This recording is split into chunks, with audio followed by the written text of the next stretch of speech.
rather just, I don't even know. I'd rather just die at that point. I want to be able to say I've run a marathon, but not have to do any of the training to get to it. And I don't think that's that'd be nice. Yeah, I don't think that's a legitimate goal because I think everyone. Oh, what are you doing tomorrow? Oh, I'm just running 26.2 miles. But think about it. Think about when someone talks to you. It's like, oh, what'd you do earlier? You're like, oh, I went on a run. They're like, oh, how far? If you're like, oh, I went 18 miles. I went a mile. Yeah, I went a mile. They're like, oh, that's cute. And then you're like, I ran 8 miles. They're like, that's pretty good. But if you're like, yeah, I ran 26.2, they're like, you're a hero. So, Rob, do you have any last comments on? I do not. The drug-related. Great job, problem? Mike. I loved it. Did you enjoy this? So that's the end of the music section. We've done a pretty good amount of time. Do we even have to talk about Boston sports? Do you want to talk about Boston sports? I mean, it's up to you, man. It's up to you. Oh, I mean, I always love talking about being. Can I have a parting shot on music? Yeah, absolutely. So, being down here in college football country, I want to point out that I hate marching bands. Okay. I had bad personal experience with marching real bands, quick. so that's my trepidation toward them. There was a parade down my street today, so it's very funny that you said that. That is a fun fact. Just like I'm just not we used to go to Boston College games when we were in middle school, and I guess it was fun when the bands would play back home, up in the north, it's not a big a tradition. The bands will play the South is crazy. renditions of popular songs. Down here, the marching band takes themselves so seriously, and that's no knock on them. Hey, they do good, but just as a fan at a football game, I'm not really fired up to listen to the Pride of the Southland do their freaking who knows She's Coming to Town or whatever the heck they play. And it's also ironic because Tennessee also has a DJ that plays during games. Right. That guy is he's cheesy though. He's super cheesy, so I don't get any good music. It's just whatever. But also, I think it has to do with your upbringing because you grew up in Massachusetts. Now you're not in Massachusetts anymore. Yeah, it's people down there. I went to the home opener. That was the only game I didn't work, and I sat in the stadium, and the girls I was sitting with were just like, "Oh my god, I love this song!" Talking about the marching band. I looked at them like, "What? That's what are great. you talking about?" That's great. This is stupid. It's so interesting. Yeah. Cool. Okay. So I have a couple questions for you guys. Do you feel? Oh, I should say this right now, Dr. Wilhelm. You don't have to listen anymore. Okay. Thanks, Dr. Wilhelm. Thank you, Dr. Shout Wilhelm. out to Dr. Wilhelm. Shout out. Anyways, okay. So we can loosen up a little bit right now because now we're we just can having free fun. ball. I don't know. I like the structure though. Do you like the structure? Well, we'll have structure, but then we'll kind of loosen up. You guys can interrupt a little bit more. You guys are very respectful. Thank you for that. You're very welcome. Was that good? Tell me I'm pretty. I liked it. You look great. You look great. Flip your hair for me. You are so It's so good when you flip your hair. Cool. With my hat on. So do you guys feel like bad people for being Patriots fans? Let's talk about that. I don't feel bad for being a Patriots fan. I feel bad for the way that I react to other fans. I met a Dolphins fan at Assumption. And you want to throw up in your mouth. Yeah, he was like, yeah, no, I'm an avid Dolphins fan, and I literally say the same thing to all of them. I'm so sorry. You're like, I didn't know that existed. That's unfortunate. In Massachusetts, do you realize what's going on right now in the AFC East? If you pick up Jay Cutler and you're not upset as a fan, you gotta change teams. Yeah. I think it's just we want them to change teams, but they just not. People are just not as fortunate as we have been. Our generation has been alive for so many championships. Yeah, I think since 2001 when the Pats especially won their first one. Especially us. I was going to say I think it's important to establish that the first Patriots game I ever watched beginning to end was the Super Bowl versus the St. Louis Rams for the Patriots, and since then, 01? Yeah, in 01, and since then I've watched pretty much every Pats game. So. Basically, my entire life has been 12 wins plus. We don't know anything different. Once we start, because that's a big if, right? We've been through the Celtics kind of sucking and the Red Sox their kind of struggles in the later 2000s, and then the Bruins rise and fall. But the Pats have been the one constant. Yeah. So once that consistency goes away with the Patriots, so who knows when that's going to happen? everybody's just kind of like, what's going to happen? And then the rest of the country is licking their chops because then they can start to make fun of us. Freaking dick on us. Yeah. It's like when people are talking about like the reign after LeBron. Like they're just waiting. Like, but it's like it's basically been like an 18-year wait for the Patriots. It's funny because Connor, you weren't here to hear this, but I was talking to Mike about when Matt Castle played the one season for the Patriots. And we still went 11-5, obviously, so we're still good. But I was just a nervous wreck because I'm used to excellence at the quarterback position. That's all I know is absolute just perfection at the quarterback position. So when Matt Castle threw a pick, I was like, I don't even know what he saw there. I don't even understand what he's looking at. Brady would never do this.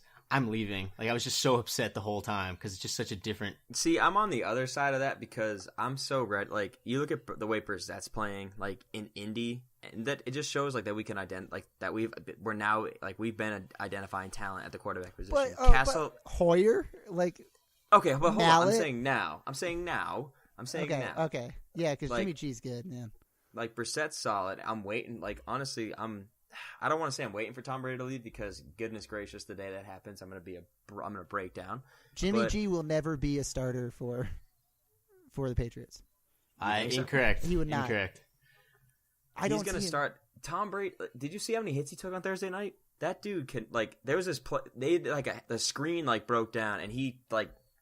Good thing he has so much. He has a sixth sense for where defensive linemen are. Because if he stood up straight like any Joe Schmo quarterback, he's getting leveled, and that's all over SportsCenter. If Tom Brady gets destroyed, I don't know if he can make it. Yeah, okay. I'm saying if we have a healthy avocado Tom Brady ice cream and all. I think if we have a healthy Tom Brady this year, Jimmy G will be leaving next year. He's not going to sign an extension to his franchise contract. Tag, baby. He's getting franchised. Wait, but how does a franchise? It's the average franchise salary tag position, is the right? average salary for the top 5 players at that position in the league. You get paid the average of those 5, and no matter what, you have to play for, or you're under contract for that team. You have to play at least, I believe, 8 games in order to be a free agent the next season. Okay. So does he have a choice in that? No. If they offer you the franchise tag, you can say no and not play. But if you don't play, it doesn't count as a season in the league. So they could just franchise you again the next year. It's which is why they were making a big deal out of how they didn't use the franchise tag. Like they signed everyone whose contract's going to come up this year, so that they have no one that's going to have to be franchised, so they can use it on Garoppolo. Okay, so I didn't think about that because I didn't know how to franchise tag. It's both unfair and very fair to the player because the player gets paid at the top of the league, but at the same time you get no freedom. So it's like getting $1 million but sitting in a cage for a year. Yeah, I see it as like the only way it would be bad is if you're a backup quarterback. Like, because everybody like McCourty got franchise tag, but like he wanted to stay here and he wanted to play here. So and he was playing. Like I think there's 2 concepts to being a professional athlete, and that's playing the sport and getting paid a lot of money. Yeah. So, I think they're gonna franchise Brissett, and I think Brady's gone after the season. I don't think we're going to keep Brissett. Brissett's gone. You're talking about Garoppolo. Yeah, I think we're going to trade him to Indy. Wow, how'd you know that? That just kind of... Yeah. I just kind of have a thing about this. Shout out Brissett, 3 for 314 today. Where does Tom go? What do you do with Tom Brady? Let's have this discussion. Tom retires. Right if I ever see Tom and any others, I will not... he's going to be like Kobe Bryant. No, he's not going to get dragged out the field. Play into... Nope. Yes, he's got a wife that doesn't want. He's got a wife that doesn't want him to play. He's only been in one organization for 20 years. He's not going to do it. He's got a wife named Giselle. Can we also add that? Like it's Giselle Bundchen. Gazelle, like, you gotta like listen the to her animal. eventually. Yeah, but this is all this guy knows, dude. He's been grinding since he got into this. He's been grinding since he went to college. He doesn't know anything else. I mean, I'm not saying he can't do anything else. I'm saying like he's had this chip on his shoulder for the past almost 20 years now. He's going to keep playing until he can't play no more. So my big thing is like, so his body's crazy healthy right now, and he's playing like the best, like he's playing some of the best football he's ever played in the past couple of years, even though he's getting older. And I get it, but the fact is he is 40, and you can't ignore the fact that like when you're a 40-year-old, even a very healthy 40-year-old, it's not like getting hit when you're 22. But so I see him playing because as long as he like doesn't get this freak accident he's going to keep playing. And I think he's going to still keep playing at a high level for a couple years. I mean, there's no reason why he can't, because his game translates perfectly to old age, where when you get old, Absolutely. you lose speed and strength, and he needs none of that. Like, he's never been fast or strong, so it just works out perfectly. Yeah. I don't know. I mean, Rob and I were talking about this before, Connor, how, like, we're so, like, emotionally invested that, like, when Brady rarely throws an interception, like, we as ourselves don't know how to, like, act. Like, I don't know how to be a person when Tom Brady throws. It's like watching your priest swear. Yeah. Where you just don't know. You're just like, they do that? Everyone else does it. I don't think they do. Like, everyone else does it, but you just don't understand how to react when they do it. Like, you can't say that. You can't do that pick he threw on Thursday was gross. I was just like, what's going on? It's the worst ball I've seen him throw in years. Well, since the Super Bowl. I hate Thursday night football. We were texting on Thursday, Rob. It's such a bad Thursday product. night football is an atrocity and should not happen. I agree, but I also love watching football on Thursdays. That being said, I've watched every Thursday night game this year. Yeah. Oh, it's a great way to break up the week. Damn you, NFL. But like, think about it. Like Brady went 28-2 with touchdowns to interceptions. Like, that's amazing. That's the best. That's a record. But when he, like, while we were watching it, when he threw those 2 interceptions, I could not handle that. Like, I'm upset that it wasn't 30-0. Yeah, if we go, like, those picks he threw in the Super Bowl were back-breaking. Going back to, like, our discussion about how other fans perceive us and how we feel as New England fans. So you guys were up, well, Mike, you were in Colorado. Yeah.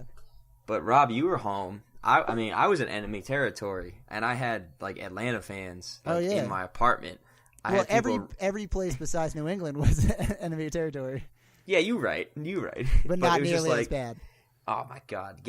To be on the other end of that, because for the Giants loss in 2011, I was at our friend Justin's house and was amongst friends. So it's just like it hurt, but you're amongst you're in friendly territory, so you can get comforted. As we're getting smacked and we're down 28-3, I'm sitting there and I'm getting razzed. They're just like, "Ha ha! It's over!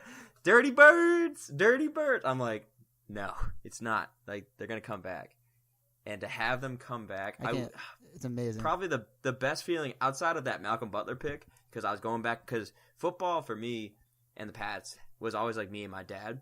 Like, right. The first game I watched in its entirety was the Super Bowl, because my dad's like, if you watch the entire game and stay up for it, I will watch every game with you from here on out. And I was like, I can do that. At 6 years old, that was like the best thing I ever did. So I'm texting my dad back and forth during the Seahawks game, and I'm like, we need a pick right here. And then he throws the pick to Butler, and I was like, oh my effing God. Like, this is amazing. This team is unbelievable. I don't want Tom Brady to retire. I'm just going to say it right now. Oh, no. I never want him to retire. I don't want this team. I want him to be like Burt Reynolds in Longest Yard. I want him to be the coach player. Noticeably old. Yeah, I want him to be really old, but I was like, I'm going in for that last play. It's basically like when Doug Flutie was on our team. I guess I was gonna say, Connor, along those lines, you have good memories based on being a Patriots fan, and I think that it's almost a good thing for me that the Giants managed to spank us in the Super Bowl twice, because otherwise, I only have 3 other bad memories as a Patriots fan for that the entirety of my life. If you think about it. Seriously, yeah. I remember all the losses. It's like 05, 12, and then the 2 Super Bowls, and that's the only bad memories I have. Oh, and getting beat in Denver 2 years ago, but that's the only bad memories I have. It's always Denver too, that divisional game when the Champ Bailey pick. I cried during that game. Oh, but then Ben Watson chased him down 99 yards. Ben Watson, yes, yeah, greatest ankle tackle ever. No, I mean, I'll admit, I'm a crier. I'm an emotional guy, and I cry after a lot of sporting events. But the only professional sports team I've ever cried after a loss was the Pats, and it was after the 05 divisional game, the 07 Super Bowl, and then the 11 Super Bowl.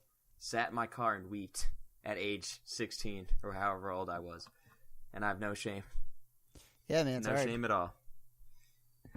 But every other team, nah, I don't care. The Red Sox went 0-2 this past week. I was like, yeah. Mike, whatever. I'm curious. What's your worst Patriots memory? Ooh. My worst Patriots. Yeah, because memory? Connor just kind of So went I listed a couple of mine, Yeah. and Connor went through him crying in the car. So like, you cry? Did you ever cry? When did you feel in the dumps? Yeah, I've been actually.